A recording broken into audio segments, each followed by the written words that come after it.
Hello everyone, Mike here with Republic Preparedness and another readiness report. I found this article on the economiccollapseblog.com and I thought it was very informative, so I thought I would share it out. This article will also be linked below for you. Article title is "The Crisis in the Red Sea Threatens to Disrupt Global Supply Chains Even More Than the Pandemic Did." Looks like more shortages and supply chain disruptions could be around the corner, similar to early 2020.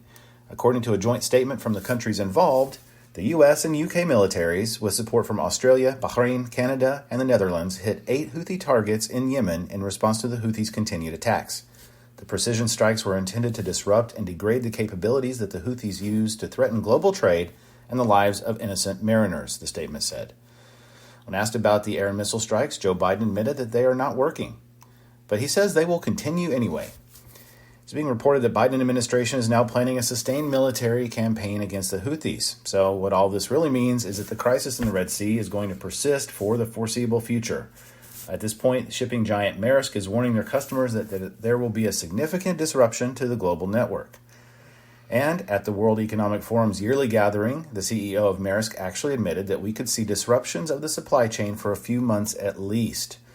Quote, "So for us, this will mean longer transit times and probably disruptions of the supply chain for a few months at least, hopefully shorter, but it could also be longer because it's so complicated."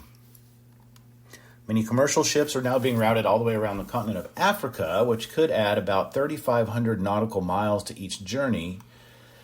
And unfortunately, there is a firm that analyzes the crisis in the Red Sea that says it's already damaging global supply chains more than the COVID pandemic did.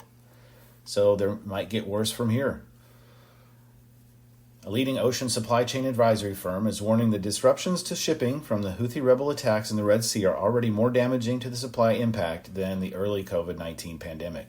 Supply chains in Europe and Asia are being hit harder than North America so far. Now, things usually start over in Europe and then work their way this direction, so we would expect similar situations here.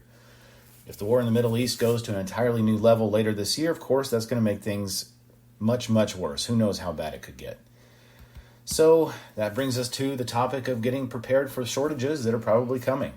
I think it's wise to stock up on essential goods. You remember the toilet paper fiasco. Be sure you have plenty of paper goods at home. Be sure you've got plenty of canned foods. Maybe some extra water, toiletries, and if possible, backup medications as well. We don't know how bad it may or may not get, but it's better to be safe than sorry, and it looks like there could be shortages on the horizon. That's about it for today. This has been Mike with Republic Preparedness. Remember to be informed and stay prepared.